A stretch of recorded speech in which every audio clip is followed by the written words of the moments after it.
Pernah nggak sih kalian lagi sendirian di kamar terus tiba-tiba kepikiran tentang dunia kita nanti di masa depan bakal seperti apa ya? Apakah robot akan menguasai dunia? Kira-kira anak cucu saya hidupnya lebih baik atau lebih buruk ya malahan? Ketika saya menanyakan teman-teman saya, ini jawabannya. Menurut lu masa depan bakal lebih oke gak dari sekarang? Mana gue tahu bro, jangan tanya gue bro. Ya jelas lebih oke lah, tambah lama ya pasti tambah oke. Menurutku ya pasti lebih oke lah. Banyak pasti hal-hal yang lebih baru, teknologi yang lebih maju. Hal paling gila apa yang pernah lu pikir bakal ada di masa depan? Telepon?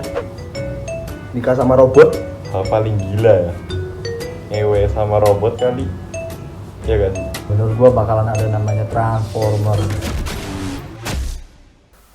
Saya pun memutuskan untuk mencari tahu sendiri. Semakin saya tahu, semakin saya sadar bahwa pemahaman saya mengenai hal ini cukup tertinggal jauh. Mereka di negara-negara lain itu sudah merencanakan masa depan teknologi kita itu mau dibawa kemana. Dan saya masih belum tahu apa-apa tentang ini. Bahkan saya tidak tahu teknologinya ada apa aja. Di video kali ini dan video-video berikutnya saya akan membahas mengenai kemungkinan-kemungkinan yang mungkin terjadi di masa depan dengan teknologi yang kita miliki sekarang. Kemungkinan yang pertama, terciptanya superhuman. Kata superhuman sendiri ini saya ambil dari buku Yuval Noah Harari, judulnya Homo Sapien. Dia bilang bahwa manusia dengan teknologi yang sekarang memiliki potensi untuk menciptakan superhuman. Bagaimana caranya? Dengan menggunakan teknologi rekayasa genetika. Apa itu rekayasa genetika? Oke, rekayasa genetika. Kalau kita lihat dari kata-katanya saja, kita berusaha untuk mengubah genetik yang ada di dalam tubuh kita. Ada rekayasa genetika itu yang bersifat acak, dan ada yang bersifat spesifik. Contoh rekayasa genetika yang bersifat acak adalah ketika kita terkena radiasi. Jadi radiasi sendiri itu juga sebenarnya adalah senyawa untuk merekayasa genetika. Salah satunya terkena asap mobil, kita nggak sengaja menghirup polusi misalnya. Itu pun juga bisa mempengaruhi genetik dalam tubuh kita, bisa mempengaruhi mutasi. Tapi seiring dengan berkembangnya zaman, orang-orang pun juga berusaha untuk melakukan rekayasa genetika secara spesifik. Setiap manusia itu memiliki genetik dan juga DNA-nya masing-masing yang merupakan hasil turunan dari DNA dan juga genetik orang tua kita. Genetik dan juga DNA ini mempengaruhi tubuh fisik kita, penampilan fisik kita, warna kulit, kebesaran mata kita, kemancukan hidung kita. Itu semua diatur oleh genetik dan juga DNA kita. Genetik dan juga DNA ini mempengaruhi kesehatan kita. Penyakit-penyakit keturunan seperti kanker, difabel, HIV itu merupakan hasil dari mutasi genetik yang disebabkan oleh kerusakan pada DNA. Tapi bagaimana jika semua penyakit-penyakit keturunan ini bisa kita musnahkan dengan menggunakan teknologi baru kita? Jadi genetic engineering, metode-metode yang mutakhir ini, segala macam penyakit-penyakit turunan seperti penyakit diabetes itu beberapa turunan, penyakit-penyakit degeneratif, Parkinson, Alzheimer, itu bisa di-delete ya. Jadi sekarang ini kita memiliki teknologi yang bernama in vitro fertilization atau bisa disebut bayi tabung, di mana kita bisa memiliki bayi tanpa harus berhubungan intim. Caranya gimana? Kita cukup mengambil sel telur pada wanita dan juga sel sperma pada pria, kemudian kita masukkan ke dalam tabung. Untuk lebih jelas lagi, kita tanya saja langsung ke ahlinya. Nah, bayi tabung itu kan sebenarnya istilahnya IVF atau in vitro fertilization. Sel telur dari ibu itu diambil, diletakkan di tabung reaksi, yaitu pembuahannya di luar rahim tapi di dalam in vitro atau di dalam tabung. Kemudian sel sperma dari ayah itu dimasukkan di dalam tabung sehingga terjadi pembuahan. Pembuahannya mungkin ada 8 atau berapa pembuahan gitu ya, yang sudah dibuahi dari 8 zigot. Tadi misalkan ada 8 zigot, mungkin 3 zigot ditaruh di rahim ibu, ya mungkin dari 3 itu 1 yang bisa tumbuh, kemudian tumbuhlah di rahim.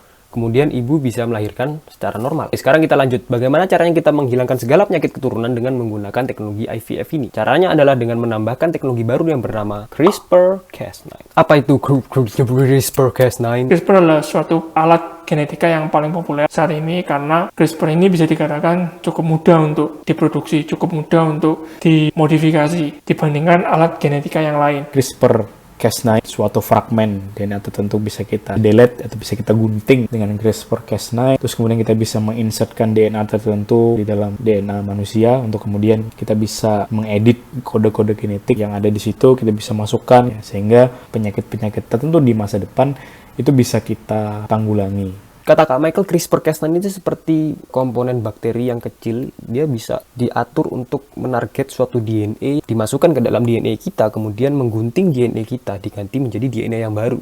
Keren sekali bukan?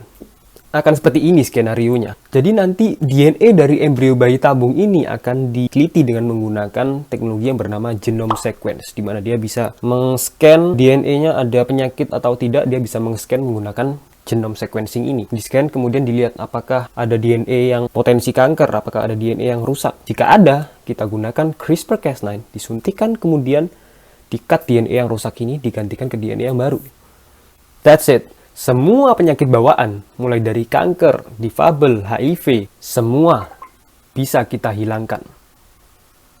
Dan tentu saja teknologi ini masih perlu penelitian lebih lanjut lagi. Walaupun masih banyak sekali PR yang harus dilakukan agar metode ini bisa efektif. CRISPR sendiri juga masih perlu kembangan lebih lanjut, karena bisa jadi CRISPR juga bisa ada efek sampingnya kan, yaitu dikenal dengan istilah off target. Jadi off target ini adalah CRISPR ini kadang bisa nggak akurat. Dia misalnya kita mau mentarget gen A, tapi bisa jadi dia nggak target ke gen A, bisa jadi dia target ke gen yang lain. Tapi bagaimana jika teknologi ini digunakan untuk membuat superhuman? Boom.